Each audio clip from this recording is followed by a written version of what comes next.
시한부 노인이 공터에 가구를 놓기 시작했다. 동네를 울린 그의 마지막 프로젝트. 폐업 직전에 낡은 목공소 서진호 공방이라는 빛바랜 간판이 삐걱거리는 바람에 위태롭게 흔들리고 있었다.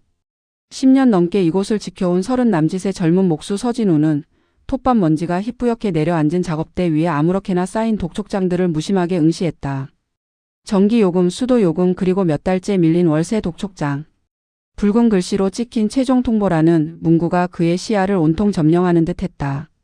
그는 깊은 한숨을 내쉬며 땀으로 얼룩진 작업복 소매로 이마를 훔쳤다. 톱밥 냄새와 묵은 나무 냄새가 뒤섞인 공방의 공기마저도 이제는 희망 대신 씁쓸한 체념의 무게로 가라앉아 있었다. 한때 그의 할아버지와 아버지의 땀과 웃음으로 가득했던 이 공간은 이제 멈춰버린 시간 속에 갇힌 유물처럼 고요했다. 창밖으로 보이는 골목 풍경은 한낮인데도 오가는 사람 하나 없이 스산했다. 몇 해 전까지만 해도 아이들의 제잘거림과 동네 사람들의 활기찬 발소리로 북적이던 곳이었으나 재개발이라는 차가운 그림자가 드리워진 이후 모든 것이 멈춰버린 듯 했다. 대형 가구점과 값싼 조립식 가구들이 골목 어귀를 잠식하기 시작하면서 그의 손때 묻은 기술을 찾는 발걸음은 눈에 띄게 줄어들었다. 이대로는 안 돼.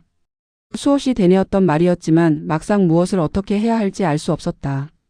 그의 손끝은 나무의 결을 읽고 섬세하게 깎아내는 데는 능숙했지만 이 현실에 덧없이 무거운 짐을 덜어내는 데는 속수무책이었다. 꿈을 좇아 가업을 이었지만 그 꿈은 썩어가는 나무토막처럼 맥없이 부스러지고 있었다. 그때였다. 낡은 공방의 유리창 너머로 한 허름한 행색의 노인이 시야에 들어왔다. 곱고 흰 머리카락은 아무렇게나 헝클어져 있었고 허리가 잔뜩 굽은 모습이었다. 노인은 한쪽 다리가 부러진 낡은 나무 의자를 질질 끌며 힘겹게 골목을 지나고 있었다. 그 모습은 마치 뼈대만 남은 생명체가 마지막 힘을 다해 기어가는 듯 위태로워 보였다. 진호는 잠시 망치질을 멈추고 그를 지켜봤다. 박영감이 또 뭔가를 줍고 다니네. 맞은편 슈퍼 아주머니의 목소리가 바람결에 섞여 들려왔다. 저 양반 갈수록 심해져. 자식도 없지 혼자 살지. 치매가 와서 저러는 건지. 수근거리는 목소리 속에는 동정심보다는 혀를 차는 듯한 경멸에 가까운 무시가 담겨 있었다. 박영감은 동네의 유명 인사였다. 늘 길거리에 폐가구를 주워 다니는 기이한 행동으로 사람들의 입에 오르내렸다.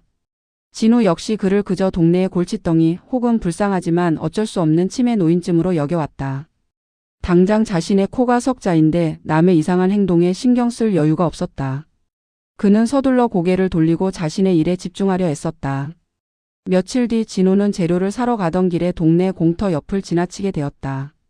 풀이 무성하게 자라 있고 쓰레기가 나뒹굴던 그곳은 언제부턴가 박영감의 작업장이 되어 있었다.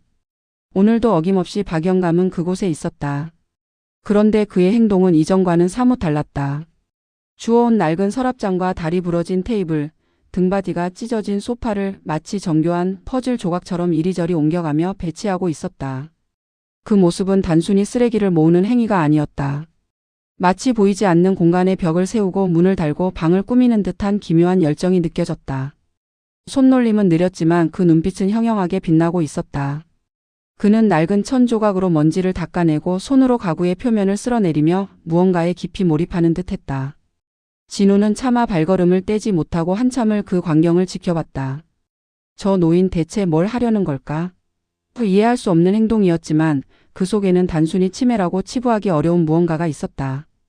그를 그저 성가신 존재로만 여기던 진우의 마음속에 작은 의문이 씨앗처럼 심어지는 순간이었다. 하지만 이내 진우는 고개를 흔들었다. 공터를 저렇게 개인적인 공간처럼 만들어버리면 분명 동네 사람들의 불평이 쏟아질 터였다.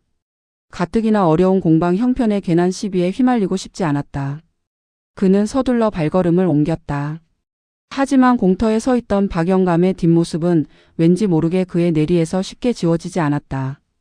낡은 가구들을 하나하나 쓰다듬는 그의 손길에서 알 수 없는 깊은 사연이 배어 나오는 것 같았다. 그 고독한 열정은 절망에 잠겨있던 진우 자신의 고독과도 어딘가 닮아 있었다. 박영감의 기이한 행동은 그 후로도 매일같이 이어졌다. 해가 뜨기도 전에 혹은 해가 저문 후에 어김없이 그는 공터에 나타났다. 그의 등에는 낡은 자루가 메어져 있었고 그 안에는 길에서 발견한 버려진 가구 조각들이나 쓰레기들이 채워져 있었다. 한때는 누군가의 소중한 추억이 깃들었을 법한 낡은 서랍장, 다리 하나가 부러져 기우뚱거리는 책상, 그리고 가죽이 갈라지고 스펀지가 튀어나온 찢어진 소파가 하나둘씩 공터에 자리를 잡았다. 그는 그것들을 마치 신성한 의식을 치르듯이 조심스럽게 내려놓고는 정성껏 배치하기 시작했다. 비가 오면 비닐을 덮고 바람이 불면 돌로 고정시켰다. 먼지가 쌓이면 주워온 헝겊 조각으로 닦아냈다. 그의 행동은 느렸지만 그 안에 담긴 집념은 젊은 진우의 그것보다 훨씬 더 강렬해 보였다. 진우는 처음에는 그의 행동을 이해할 수 없었기에 무시하려 애썼다. 그의 목공소 창문은 정확히 그 공터를 향하고 있었고 매일 아침 문을 열 때마다 그의 시선은 자연스럽게 공터로 향했다. 처음에는 짜증이 났고 그 다음에는 의아했다. 그리고 시간이 지남에 따라 그는 마치 무언가에 홀린 듯 가구를 정성껏 닦고 배치하는 박영감의 진지한 모습에 자신도 모르게 시선이 머물곤 했다. 쭈그리고 앉아 낡은 테이블에 상판을 몇 시간이고 쓸어내리는 그의 모습에서 진우는 어딘가 모르게 잊고 있던 장인의 정신 같은 것을 희미하게 보았다. 그 노인의 거친 손길에서 그는 언젠가 자신 또한 그토록 집중하여 나무를 다듬었던 기억을 아주 잠깐 떠올리기도 했다. 그러나 이내 고개를 저었다. 치매 노인의 망상일 뿐이야. 그는 스스로에게 되뇌며 애써 그 감정을 떨쳐내려 했다. 동네 상인들의 불만은 날마다 커져갔다. 아이고 저 흉물 좀 치워달라고 구청에 민원을 넣어야 하는 거 아니야? 멸치상회를 운영하는 억척스러운 김씨 아줌마는 매일 아침 진우의 목공소에 들러 불평을 늘어놓았다. 장사하는 사람으로서 골목 분위기가 너무 칙칙해져서 영 보기 안 좋네. 페인트 가게를 하는 최 사장은 공터의 칙칙한 분위기 때문에 자신의 가게 매출까지 떨어진다며 한숨을 쉬었다. 구청에 민원을 넣어야 한다는 목소리가 점차 높아졌고 진우 또한 그들의 말에 일리 있다고 생각했다. 하지만 이상하게도 그의 마음 한구석에는 박영감을 향한 묘한 호기심과 함께 그 노인의 행동을 무작정 멈추게 하는 것에 대한 꺼림칙한 감정이 자리 잡기 시작했다. 그는 스스로도 알 수 없는 복잡한 감정에 휩싸인 채 공터의 의문의 방이 조금씩 그 형태를 갖춰가는 것을 지켜보고 있었다. 그 방은 단순히 버려진 가구들의 집합이 아니었다. 그것은 어딘가 모르게 기이하고 어딘가 모르게 슬프고 또 어딘가 모르게 알 수 없는 이야기를 품고 있는 듯했다. 그의 눈에 비친 박영감의 모습은 단순한 치매 노인이 아니었다. 그는 마치 어떤 성스러운 의식을 치르듯 자신만의 세계 속에서 고독하게 작업하고 있었다. 어느 날 오후 진우는 박영감이 낡은 이불을 공터 바닥에 펼치고 그 위에 베개를 가지런히 놓는 것을 보았다. 그리고는 그 이불 위에 조용히 앉아 허공을 응시하는 것이 아닌가. 그의 얼굴에는 알 수 없는 쓸쓸함과 그리움이 깃들어 있었다.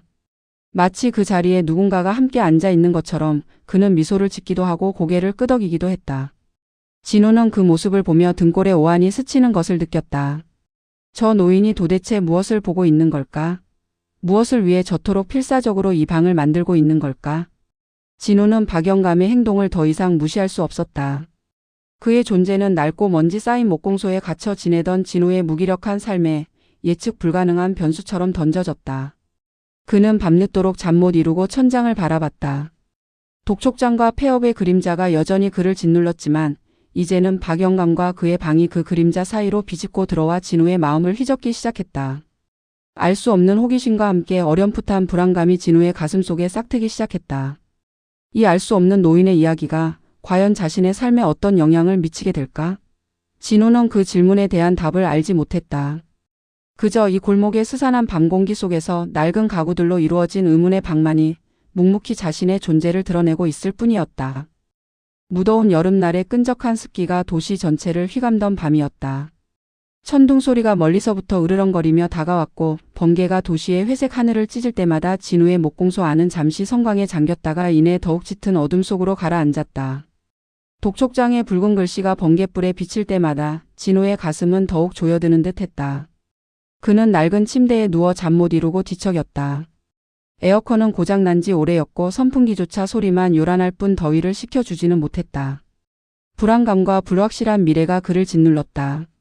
얼마 후 하늘에 구멍이라도 뚫린 듯 장대비가 쏟아지기 시작했다. 빗줄기는 창문을 거세게 때렸고 빗소리는 천둥소리와 뒤섞여 묵직한 오케스트라처럼 밤을 지배했다. 진우는 답답한 마음에 창밖 공터를 무심코 내다보았다. 그리고 그 순간 그의 심장이 쿵 하고 떨어지는 것을 느꼈다. 공터였다. 박영감이 만든 그 방이었다. 쏟아지는 폭우 속에서 박영감이 온몸으로 가구들을 감싸 안고 비를 맞고 있는 것이 아닌가. 그의 허름한 옷은 이미 빗물에 흠뻑 젖어 축 늘어져 있었고 나이든 몸은 비바람에 위태롭게 흔들렸다. 그는 마치 어린아이를 지키려는 어미새처럼 낡은 담요를 뒤집어쓰고 서랍장을 가렸고 부러진 의자를 젖은 몸으로 받치고 있었다. 그 모습은 처절하다 못해 비극적이기까지 했다. 영감님, 거기서 뭐 하시는 겁니까? 진호는 저도 모르게 소리쳤지만 그의 목소리는 빗소리에 묻혀버렸다. 박영감은 진호의 목소리를 듣지 못하는 듯 오직 자신의 방을 지키는 데에만 모든 정신을 쏟고 있었다. 그의 눈빛은 빗물과 함께 흘러내리는 눈물로 범벅되어 있었지만 그 속에는 절대 포기하지 않겠다는 강한 의지가 담겨 있었다. 가구들이 물에 젖는 것을 막기 위해 부서질까봐 빗속에서 그는 혼자만의 처절한 사투를 벌이고 있었다. 몇 번이고 휘청이며 쓰러질 듯 보였지만 그는 기어이 몸을 세우고 다시 가구들을 감쌌다. 하지만 시간은 박영감의 편이 아니었다.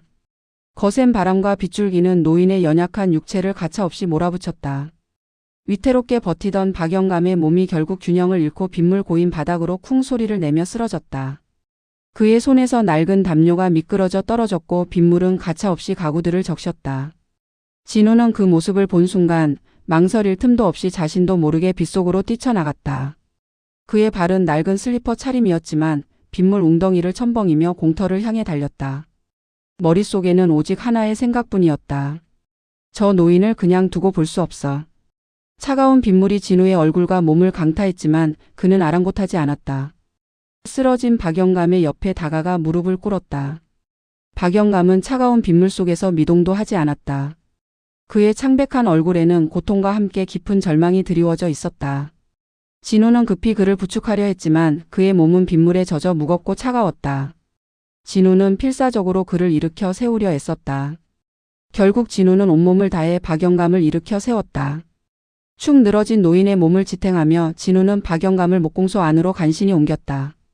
빗물에 젖어 차가워진 그의 손을 잡는 순간 진호는 박영감의 손이 자신의 아버지의 그것처럼 거칠고 투박하다는 것을 느꼈다. 따뜻한 물수건으로 박영감의 얼굴을 닦아주고 젖은 옷을 벗겨 새 옷으로 갈아입히는 동안 진호의 마음속에는 알 수 없는 감정의 소용돌이가 휘몰아쳤다. 성가신 존재로만 여겼던 노인이 이제는 그의 마음속에 깊은 파문을 일으키고 있었다. 왜 저토록 낡은 가구들에 집착하며 목숨까지 걸었던 걸까? 단순히 치매 때문이라고 치부하기에는 그의 눈빛 속에서 읽었던 그 끈질긴 의지와 간절함이 너무나 강렬했다. 이 사건을 계기로 진호는 박영감의 기행 뒤에 숨겨진 사연을 파헤치기로 결심했다. 그의 단순한 호기심은 이제 깊은 연민과 책임감으로 변해 있었다. 그는 박영감의 과거, 그의 비밀, 그리고 그가 방을 만들려는 진정한 이유를 알아내야만 했다. 그것은 단순히 노인의 문제를 해결하는 것을 넘어 텅 비어버린 자신의 마음속 깊은 곳을 채우려는 시도처럼 느껴졌다. 빗소리는 여전히 거세게 이어졌지만 진호의 마음속에서는 새로운 여정이 시작되고 있었다. 따뜻한 목공소 한편에 마련된 임시 잠자리에서 박영감은 깊은 잠에 빠져 있었다. 진호는 그에게 따뜻한 이불을 덮어주고 미지근한 물을 한 컵 떠다 머리맡에 두었다. 빗속에서 사투를 벌이던 노인의 모습은 사라지고 이제는 그저 평화롭게 잠든 한 노인의 모습만이 남아 있었다. 진호는 그가 깨어나기만을 기다리며 자신도 모르게 박영감의 손을 잡았다. 거칠고 투박한 그 손에서 빗물에 젖어 축 늘어졌던 그 몸에서 진호는 끈질긴 생명력과 함께 알 수 없는 슬픔을 느꼈다. 박영감의 젖은 옷을 벗기다 발견한 것이 있었다. 그의 품속 깊숙이 낡고 오래된 가죽 지갑이 고이 간직되어 있었다. 지갑 속에는 꼬깃꼬깃 접힌 낡은 사진 한 장과 함께 녹슬어가는 열쇠 하나가 들어 있었다. 사진 속에는 젊은 시절의 박영감과 아름다운 여인, 그리고 해맑게 웃는 아이의 모습이 담겨 있었다. 행복했던 한 가족의 모습. 진호는 그 사진을 보는 순간 가슴 한쪽이 아려왔다. 이것이 박영감이 그토록 지키려 했던 기억의 조각일까? 진호는 열쇠를 쥐고 잠시 고민에 잠겼다. 박영감이 정신을 차리면 돌려줄 생각이었지만 왠지 모르게 이 열쇠가 박영감의 기이한 행동의 단서를 쥐고 있을 것만 같았다. 그는 조심스럽게 열쇠를 챙겨 들었다. 그리고 박영감의 집을 찾아 나섰다. 동네 사람들이 박노인네 집이라고 부르던 골목 끝자락의 허름한 집이었다. 녹슨 대문은 삐걱거리는 소리를 내며 겨우 열렸다. 마당은 잡초가 무성했고 이끼 낀 돌계단은 오랜 세월의 흔적을 고스란히 간직하고 있었다. 진호는 열쇠를 꺼내 자물쇠에 넣었다. 뻑뻑한 소리와 함께 낡은 자물쇠가 풀렸다. 문을 열고 들어선 순간 진우는 숨을 들이켰다. 집 안은 텅 비어 있었다. 먼지가 두껍게 쌓인 바닥과 벽은 오랜 시간 사람의 온기가 닿지 않았음을 웅변했다. 살림살이라곤 거의 없었다. 낡은 이불 한 채, 깨진 그릇 몇 개, 그리고 찬장 위에 놓인 빛바랜 흑백 사진 몇 장이 전부였다. 가난과 외로움이 뼛속까지 스며들어 있는 듯한 공간이었다. 진우는 이곳에서 박영감이 얼마나 고독한 삶을 살아왔는지 짐작할 수 있었다. 그가 왜 그토록 공터에서 방을 만들려 했는지 어렴풋이 짐작이 가는 듯했다. 이 텅 빈 공간에서 그는 무엇을 꿈꾸고 있었던 걸까? 진우는 집안을 둘러보며 혹시나 하는 마음에 박영감의 흔적을 찾아 헤맸다. 하지만 아무것도 없었다. 절망적인 공허함만이 그를 감쌌다. 진우는 더 이상 찾을 것이 없다고 판단하고 돌아서려던 순간이었다. 방 한가운데에 놓인 작은 그림자가 그의 눈길을 사로잡았다. 그것은 목마였다. 정교하고 아름다운 목마였다. 나무의 결이 그대로 살아 숨쉬는 듯한 부드러운 곡선, 세밀하게 조각된 갈기와 꼬리, 그리고 촉촉하게 살아있는 듯한 눈빛까지. 폐가구를 줍는 노인의 것이라고는 도저히 믿기 힘든 솜씨였다. 그 목마는 텅 빈 집의 황량함 속에서 마치 홀로 빛을 발하는 보석처럼 아름답게 자리하고 있었다. 목마는 닳고 닳아 있었지만 누군가의 손길이 수없이 닿았다는 흔적이 역력했다. 진우는 조심스럽게 목마에 다가갔다. 그의 손길이 목마의 매끄러운 등에 닿았다. 부드러운 나무의 감촉이 손끝으로 전해졌다.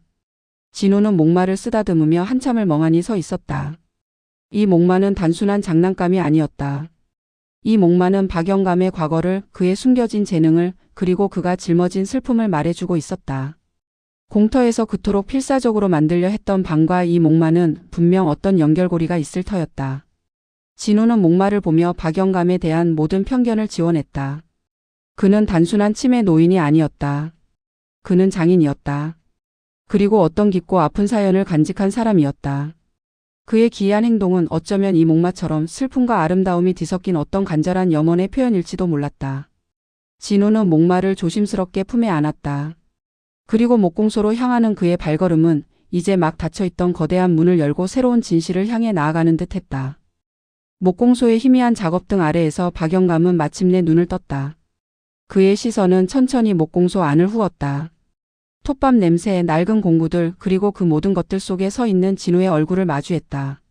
진우의 손에 들린 낡은 집 열쇠와 그의 눈빛을 본 순간 박영감은 모든 것을 체념한 듯 깊은 한숨을 내쉬었다. 그의 입술은 바싹 말라 있었고 목소리는 몹시 쉬어 있었다. 내가 미안하네. 자네에게 폐를 끼쳤어. 진우는 고개를 저었다. 영감님 괜찮으십니까? 빗속에서 쓰러지셔서 걱정했습니다. 박영감은 진우의 진심 어린 눈빛에 잠시 말을 잃었다. 자신을 그저 성가신 치매 노인으로 취급하던 동네 사람들과는 다른 따뜻한 눈빛이었다. 그리고 그 눈빛 속에서 자신이 40년간 숨겨왔던 비밀을 꿰뚫어보는 듯한 연민을 읽었다. 그는 자신이 지쳐 쓰러진 동안 진우가 자신의 텅 빈 집을 찾아갔음을 직감했다. 그리고 그 목마를 보았으리라. 더 이상 숨길 이유도 숨길 힘도 없었다. 이 열쇠는 내 집에 다녀왔나 보군. 박영감은 희미하게 웃으며 진우의 손에 들린 열쇠를 바라봤다. 거기 목마도 있었겠지. 진우는 고개를 끄덕였다. 예. 정말 아름다운 목마였습니다. 영감님이 만드셨습니까? 그 질문에 박영감의 눈가에 물기가 어렸다. 그는 턱을 끄덕였다. 40년도 더 된 이야기지. 그때는 나도 자네처럼 젊고 꿈 많던 목수였네. 박영감은 천천히 입을 열었다. 그의 목소리는 쉬어 있었지만 잊을 수 없는 과거를 이야기하는 동안 점차 또렷해졌다. 40년 전 그는 이 골목에서 가장 촉망받는 목수였다. 그의 손에서 나온 가구들은 모두 섬세하고 아름다웠다. 사람들은 그의 기술을 칭찬했고 그의 공방은 언제나 활기가 넘쳤다. 그는 사랑하는 아내와 눈에 넣어도 아프지 않을 아들 민수와 함께 화목한 가정을 꾸리고 있었다. 민수는 언제나 아빠에게 목마를 만들어 달라고 졸랐고 박영감은 민수를 위해 세상에서 가장 멋진 방을 만들어 주기로 약속했었다. 꿈 많던 어린 아들을 위한 세상 단 하나뿐인 방. 그 방을 아주 특별한 방으로 만들어주고 싶었지. 민수가 뛰어놀고 꿈을 꾸고 책을 읽는 그런 방으로. 박영감의 눈빛은 먼 과거를 회상하는 듯 아련했다. 하지만 행복은 오래가지 않았다. 어느 날 밤 끔찍한 화재가 그들의 집을 덮쳤다. 갑작스러운 불길은 모든 것을 집어삼켰고 박영감은 그날 밤 아내와 사랑하는 아들 민수를 한꺼번에 잃었다. 모든 것이 한순간에 재가 되어버렸다. 그의 꿈, 그의 가족, 그의 삶 모든 것이 불길 속에 사라졌다. 그는 겨우 목숨만 건졌지만 그날 이후 그의 삶은 무의미해졌다. 그는 더 이상 목수를 할 수 없었다. 나무를 만지는 모든 순간이 불타버린 집과 가족을 떠올리게 했다. 그렇게 그는 붓을 꺾고 망치를 놓았다. 장인이었던 그는 그저 폐지를 줍는 노인으로 전락했다. 그 방을 만들어주겠다고 약속했는데 지키지 못했어. 내가 불길 속에서 아무것도 하지 못했어. 박영감의 목소리가 흐느낌으로 변했다. 그의 눈물은 마른 볼을 타고 흘러내렸다. 진호는 말없이 박영감의 손을 잡았다. 그의 슬픔이 진호의 가슴에도 고스란히 전해지는 듯 했다. 진호는 그가 왜 그토록 공터에 방을 만들려 했는지, 그 목마가 왜 그의 텅 빈 집에 홀로 놓여 있었는지 모든 것을 깨달았다. 그것은 40년 동안 그의 가슴에 묻어둔 약속이었다. 그리고 박영감은 덧붙였다. 최근에 폐암 말기 선고를 받았어. 시한부래. 의사가 길어야 몇 달이라고 하더군. 그 고백에 진우는 충격을 받았다. 그의 눈물이 뺨을 타고 흘러내렸다. 박영감의 절망적인 상황이, 그의 슬픔이, 그리고 그의 마지막 몸부림이 진우의 가슴을 짓눌렀다. 40년의 세월 동안 잊지 못하고 가슴에 품어온 약속. 그리고 죽음을 앞두고 그 약속을 지키기 위한 필사적인 노력. 진우는 그제야 박영감의 모든 행동이 단순한 치매가 아니었음을, 아니, 오히려 그 누구보다 명징하고 처절한 사랑의 표현이었음을 알게 되었다. 그에게 박영감은 더 이상 성가신 노인이 아니었다. 그는 한없이 슬프고 위대한 아버지였다.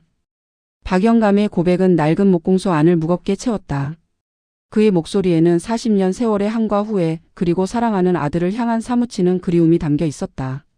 진호는 박영감의 이야기를 들으며 그저 말없이 눈물만 흘릴 뿐이었다. 굳게 닫혔던 진호의 마음의 문이 박영감의 절절한 사연 앞에 활짝 열리는 듯 했다. 민수에게 마지막으로 보여주고 싶었네. 박영감은 흐느끼며 말했다. 그의 눈물은 끝없이 흘러내렸다. 불타버린 그 방을 비록 낡고 부서진 가구로나마 다시 만들어주고 싶었어. 죽기 전에 단 한 번이라도 그 방에 앉아 민수를 기다리고 싶었네. 그의 말 한마디 한마디는 진우의 가슴을 후벼 팠다. 공터의 그 허름한 가구들이, 길거리에서 주워 모은 쓸모없는 폐품들이 박영감에게는 잃어버린 아들을 위한 마지막 선물이자 지키지 못한 약속을 향한 처절한 고백이었던 것이다. 사람들의 비난과 조롱 속에서도 묵묵히 마치 성스러운 의식을 치르듯 방을 만들어가던 박영감의 모습이 다시금 떠올랐다. 그의 눈빛 속에서 진호가 느꼈던 그 진지함과 열정은 바로 이 애절한 부성애에서 비롯된 것이었다. 밤마다 잠 못 이루고 그 공터에 나갔지. 민수가 어릴 때 좋아했던 색깔로 칠해주고 싶었고 앉아서 책 읽을 수 있게 의자도 마련해주고 싶었네. 비록 낡고 보잘것없는 것들이지만 내 손으로 하나씩 고치고 다듬으면서 민수와 함께 있는 기분이었어. 그의 목소리는 갈수록 힘겨워졌지만 그의 눈빛은 여전히 민수를 향한 사랑으로 가득했다. 죽음을 앞둔 아버지가 아들에게 보내는 마지막 편지. 그것은 단순한 각오가 아니라 40년의 그리움과 사랑이 응축된 눈물의 결정체였다. 박영감의 행동은 치매가 아니었다.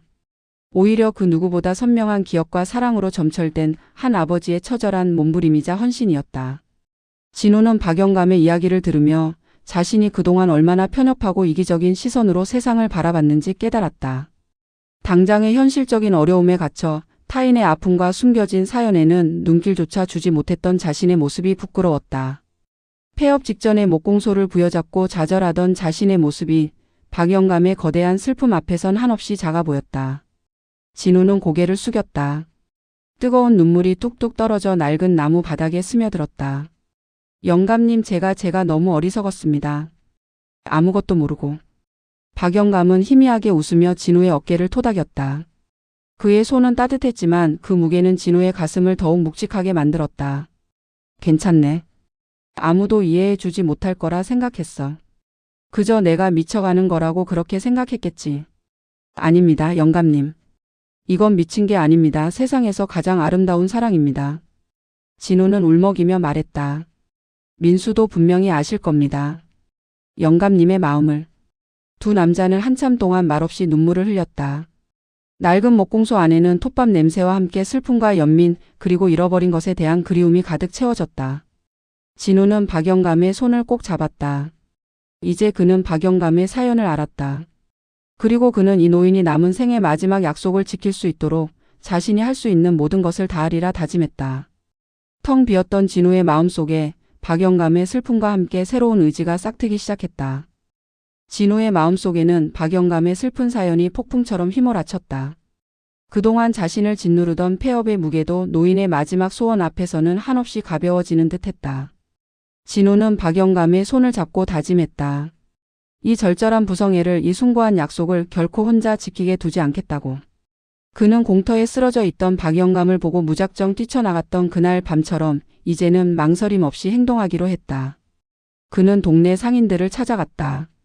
김씨네 슈퍼 아주머니, 세탁소 아저씨, 철물점 주인, 작은 식당을 운영하는 부부까지. 그들은 진우를 보자마자 또다시 박영감의 흉물스러운 방에 대한 불만을 쏟아냈다. 진우 씨, 구청에 민원 넣는 거 어떻게 됐어요? 저러다 정말 골목 전체가 쓰레기장이 될 판이라니까요. 슈퍼 아주머니가 손사래를 치며 말했다. 진우는 그들의 말을 끊고 차분하지만 단호한 목소리로 입을 열었다. 아주머니, 아저씨들. 제가 드릴 말씀이 있습니다. 박영감님에 대한 오해가 너무 깊습니다. 그분은 치매가 아닙니다. 그분에게는 정말 가슴 아픈 사연이 있습니다. 진우는 박영감의 이야기를 들려주었다.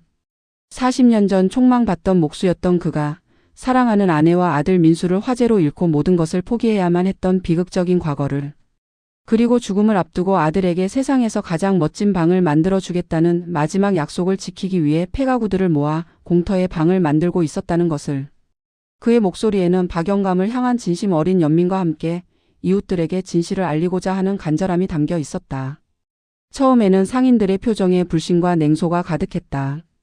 치매가 아니라니? 진우 씨, 헛소리 마세요. 나이가 들면 다들 조금씩 그러는 거지 뭘 그렇게 거창하게 포장해요. 세탁소 아저씨가 코웃음을 쳤다. 폐암 말기라니 딱하기도 하지만 그게 우리랑 무슨 상관이에요? 저 흉물스러운 건 변함없잖아요. 철물점 주인이 딱딱하게 말했다. 하지만 진우는 포기하지 않았다. 그는 박영감이 품속에 간직했던 낡은 가족 사진을 보여주었다. 그 사진 속 환하게 웃는 어린 민수의 모습과 젊은 박영감의 얼굴을 본 순간 상인들의 표정은 미묘하게 바뀌기 시작했다. 진우는 목마 이야기를 덧붙였다. 텅 빈 집에서 홀로 빛을 발하던 그 아름다운 목마가 박영감의 잃어버린 꿈과 잊을 수 없는 사랑을 상징한다는 것을. 박영감님은 지금 마지막 약속을 지키고 계신 겁니다. 아들에게 보내는 마지막 편지를 쓰고 계신 겁니다. 진우의 목소리는 흐느낌으로 변했지만 그의 눈빛은 굳건했다. 저 가구들이 낡고 초라해 보일지 몰라도 그분에게는 아들과의 추억이 담긴 소중한 유품이나 다름없습니다. 죽기 전에 단 한 번만이라도 민수가 뛰어놀던 그 방에서 평화롭게 눈을 감고 싶어 하십니다. 진우의 진심 어린 호소와 박영감의 가슴 아픈 사연에 상인들은 점차 마음을 열기 시작했다. 그들의 얼굴에는 이내 미안함과 후회 그리고 어렴풋한 연민의 그림자가 드리워졌다. 그동안 박영감을 오해하고 무시했던 것에 대한 죄책감이 그들을 짓눌렀다. 동네의 골칫거리로만 여겼던 그 노인이 실은 누구보다 가슴 아픈 사연을 간직한 채 살아가고 있었다니. 슈퍼 아주머니의 눈가에 물기가 어렸다. 아이고, 그런 사연이 있는 줄은 꿈에도 몰랐네. 우리는 그저. 세탁소 아저씨도 고개를 푹 숙였다. 우리가 너무했네. 우리가 그분을. 상인들은 그동안 박영감에게 쏟아냈던 불평과 비난을 떠올리며 깊이 후회했다. 그들은 그동안 외면했던 이웃의 아픔을 마주하게 된 것이다. 그들은 더 이상 박영감의 방을 흉물이라 여기지 않았다. 이제 그들에게 그 방은 한 아버지의 지고지순한 사랑의 증표로 다가왔다. 그럼 우리가 뭘 도와드릴 수 있을까요? 철물점 주인이 조심스럽게 물었다. 그의 목소리에는 딱딱함 대신 진심 어린 걱정이 담겨 있었다. 작은 식당 부부도 눈물을 훔치며 말했다. 우리가 할 수 있는 일이라면 뭐든지 알려주세요. 진우는 그들의 변화에 가슴이 벅차 올랐다. 폐업 직전의 목공소와 함께 죽어가던 골목에 박영감의 사연이 작은 파동을 일으켜 퍼져나가고 있었다. 차가운 벽으로 둘러싸였던 사람들의 마음에 이제 따뜻한 연대의 불씨가 지펴지고 있었다. 박영감의 마지막 약속을 지키기 위한 우리 동네의 마지막 프로젝트가 이제 막 시작될 참이었다. 진호의 목공소는 순식간에 활기를 되찾았다. 폐업 직전의 썰렁함은 사라지고 동네 사람들의 열정과 온기로 가득 찬 작업장으로 변모했다. 박영감의 사연을 알게 된 상인들은 더 이상 주저하지 않았다. 그들은 그동안의 오해와 무관심을 속죄하듯 적극적으로 민수의 방 만들기 프로젝트에 동참했다. 진호 씨, 우리가 가진 게 별로 없지만 이 페인트라도 도움이 될까? 페인트 가게 사장이 주저앉아 낡은 페인트 통들을 들고 왔다. 다 팔리지 않아 창고에 박아두었던 재고들이었지만 그의 얼굴에는 오랜만에 활짝 핀 웃음꽃이 피어 있었다. 이걸로 낡은 가구들을 예쁘게 칠할 수 있겠지? 철물점 사장은 녹슬고 삐걱거리는 경첩, 부러진 나사못, 닳아버린 망치 등을 가져왔다. 새 것은 없어도 고쳐 쓸만한 것들은 많으니 가져다 써요. 내가 직접 와서 필요한 거 있으면 고쳐줄게. 그의 거친 손은 언제든 도울 준비가 되어 있었다. 김씨네 슈퍼 아주머니는 며칠 밤낮으로 고물상과 폐가구점을 뒤져 쓸만한 나무 판자나 가구 부품을 찾아왔다. 이 정도면 작은 책장이라도 만들 수 있을 거야. 민수가 책 읽는 걸 좋아했을 테니. 그녀는 박영감이 아들을 위해 만들려던 방의 의미를 되새기는 듯했다. 작은 식당 주인 부부는 매일 점심과 저녁마다 따뜻한 음식을 만들어 공터로 날랐다. 힘내서 일해야지. 배고프면 아무것도 못해. 그들의 손맛이 담긴 김치찌개와 돼지 불고기는 고된 작업에 지친 사람들에게 든든한 힘이 되어 주었다. 따뜻한 밥 한 끼는 단순한 식사를 넘어 서로를 향한 위로와 격려가 되었다. 진호는 목공 기술을 총동원했다. 낡은 가구들을 분해하고 부러진 다리를 고치고 삐걱거리는 문짝을 다시 끼웠다. 대패질 소리가 다시 목공소에 울려 퍼졌고 망치질 소리는 리듬을 찾아갔다. 그의 손놀림은 그 어느 때보다 섬세하고 열정적이었다. 그가 깎는 나무 조각 하나하나에 박영감의 슬픔과 민수를 향한 사랑이 담기는 듯했다. 쇠약해진 박영감은 공터 한편에 놓인 의자에 앉아 모든 과정을 지켜보았다. 그의 얼굴에는 감격과 행복 그리고 알 수 없는 평화가 가득했다. 그는 손가락으로 가리키며 저 서랍장은 조금 더 왼쪽으로, 저 의자 등받이는 좀 더 부드럽게 깎아주게 하고 지휘했다.